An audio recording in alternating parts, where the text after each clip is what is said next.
Howdy folks, Doc here with Last Best Tool, and if you go on a Snap-on truck, or potentially any tool truck, there's a good chance you're going to see some used tools. Now it's not uncommon to see like used toolboxes because people trade in and trade up, but they're also often used tools, and those tools can be from any brand.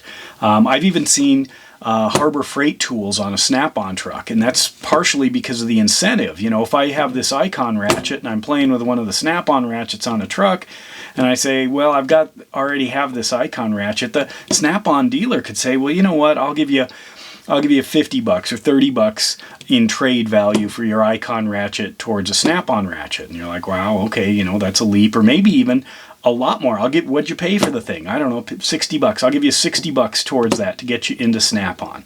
So that could be the incentive, and then what happens? Then this sits on the truck, maybe puts a $25 price or $30 price on it, and then somebody buys this. So, you know, for the small difference, maybe $30 difference in drop in price here, you know, when you do the math, got somebody into Snap-on. Now, that also works another way, and this is kind of a used secondary market, and this is one that I do fairly often, and it has to do with finding used Snap-on tools and trading them in to my Snap-on dealer, and the more odd the better. And I did a video about a spark plug socket set I called like the second most hated Snap-on tool because it was so expensive. It was, I can't remember, $650 or something for some sockets and a ratchet and an extension. And it was so bizarre how expensive that set was, especially since unless you were in probably a fairly niche field, you weren't going to use all the pieces in it because you just simply weren't going to come across enough different kinds of spark plugs to make all of those swivel sockets that are $100 a pop in the kit, you know, make sense. But it was worth a ton of money, and I knew that. So what did I do with it? I actually sold it to a Snap-on dealer, and in trade for, you know, some tools that I had ordered. And I did well on it. I got more than I paid by quite a ways. And if you think about it, Snap-on prices work both ways. He can't, you know, the Snap-on dealer can't lowball you for something. I mean, like these things, I don't know, this might be close to $100. What is this? It's an old Snap-on LA72. It's a 3/4 to 1 inch adapter. So it allows you to run your 1 inch sockets on your 3/4 inch tool. Now there are some interesting ones. Here's 3/4, or here's 1/2 to 3/4. What about this guy? What is this? Here's an old Snap-on A26. I think this is for linkages in like Caterpillar tractor treads. It's brand new, you know, as far as I can tell. I don't know what you do with it.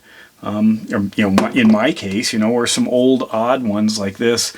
This is a Snap-on 67B. There's an updated version of this, but it takes a 1/2 inch like breaker bar and turns it into a 1/2 inch ratchet. Now these have some value, and they are kind of unusual.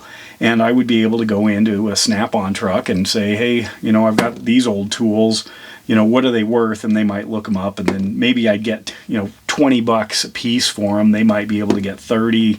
It keeps people interested, keeps people coming on the truck. I know one particular Snap-on dealer who does mostly work with heavy equipment mechanics, and this is the kind of stuff they would eat up. I'm more in the small stuff, you know, so he may not be selling a ton of Phillips screwdrivers, but he is selling a bunch of 1 and 3/4 inch socket stuff.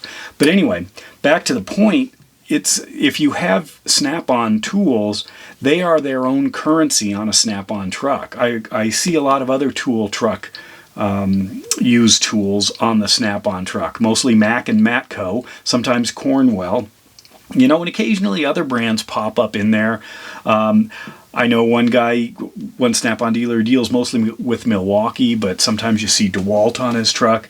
Another dealer who sells a lot of Knipex off his truck. They can really add to it. In fact, there's a secondary catalog they can order from and get almost anything. But, you know, they aren't trying to make a living in the secondary market. But certainly if you've got a Snap-on something or other and you're going to go onto a Snap-on truck, you can ask and see. But something like this is a $100 socket.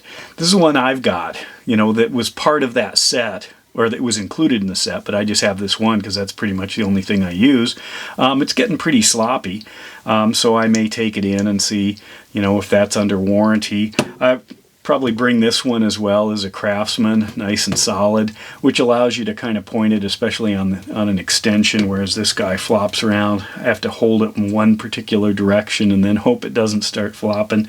But anyway, the idea is there's a used market on the Snap-on truck, and that Snap-on truck isn't just for toolboxes, isn't just for, you know, power tools and battery stuff. It can be for all kinds of little things, and that makes a difference if stuff starts adding up, or you have something rare like that spark plug socket set. So when I said, you know, to me it was worth every penny, I did get some comments saying, "You've got to be kidding. That can't be.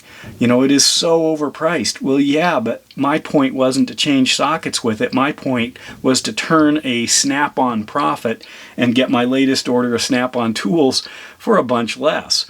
That, you know, and then I'm sure it's gone and he made a profit on it. You know, that's the way the world works.